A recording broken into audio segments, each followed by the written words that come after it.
Welcome to Truth Tellers, and we do not get paid for our reviews ever. Ever. No money. No money. And if we did, we would tell you. If we did, we would tell you from time to time. We will talk about Mossberg guns, and I do have a deal with them, but we will tell you that when we do. We do not pay for these things, and so we do not get paid. Sorry, is what I was trying to say. Yeah, we pay for them. Yeah, yeah, we pay for them. Jasper and I are gear geeks, and so we like good gear because if you're in the industry that we are, if you're in the world, if your job, if you're in Alaska or Montana, or you're on a hardcore duck hunt or something, man, your gear has to hold up.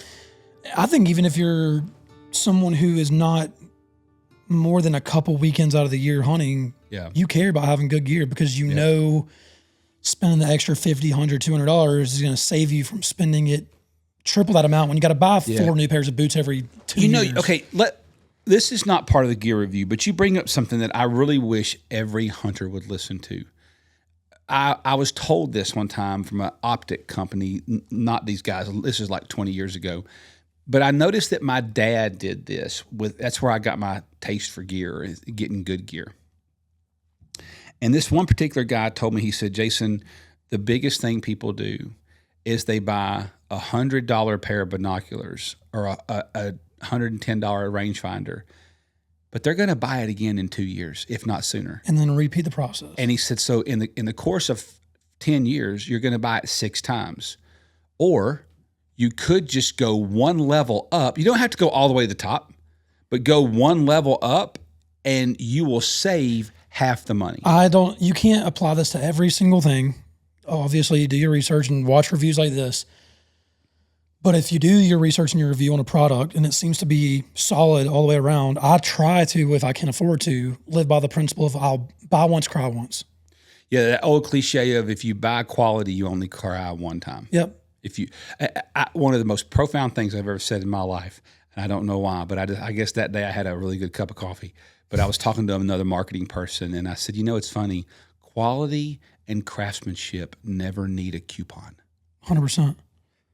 There is a reason that premium brands that deserve to be premium don't go on sale. Ever. Buy it, don't buy it. But we ain't backing down because we stand behind it. Well, this Vortex Diamondback HD, these are compacts. You've got some of these. Yeah, those are the 8x28? 8x28. So we use them for turkey hunting because they're super light. You can use them for close-up whitetail bow hunting. A bow hunter. If you're a bow hunter, you are loving these suckers. Turkey hunters, I tell you, if I could give you a tip, I do a lot of turkey stuff on Mossberg and at Wild and Kingdom, and I will tell you this, and kind of discipling you, if you will, in turkey hunting, Jasper runs a show for Mossberg called Startup. Great show.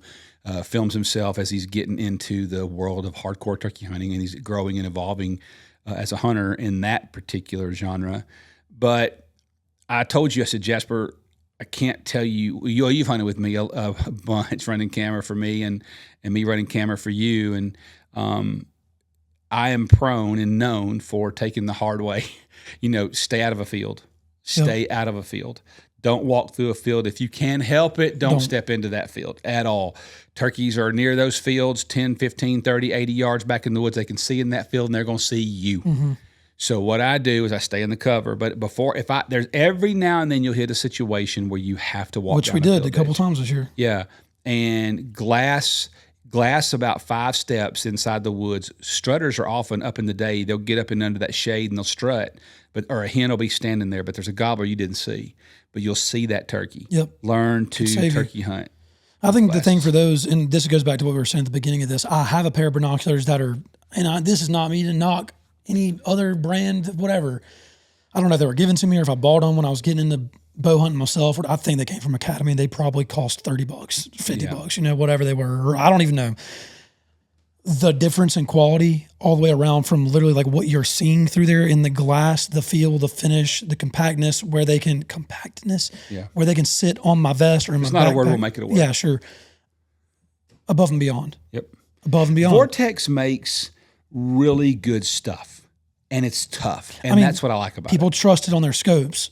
I wasn't going to trust it on the glass. That's all I've got now. Right. Is Vortex. I love them. Yep. And I'm actually wearing a Vortex hoodie. And their merch, dude, they're crushing. We don't have it in the room unless you brought it. I don't know if you did, but we also have rangefinder from Vortex. We do have their rangefinders. And the best one that I've had. And when you talk about lightweight, that thing is air weight.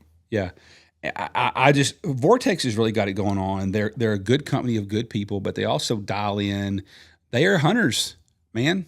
And so Diamondback HD, I absolutely love it. And I would say to you, I'll put it right there where you can see it. You can see it in my hand. It's pretty small. It doesn't.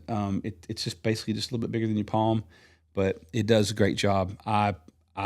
They're not heavy. I love them. I absolutely love them, and I would buy them again. Yep. And I'd love to know from any of you watching this, what are you glassing with? Is it Vortex, or do y'all use a different brand? And yeah, if you do, why? Tell us why. And we hunt all over the place, but we are located in the Southeast, and so that brings its own landscape and woods that we might hunt.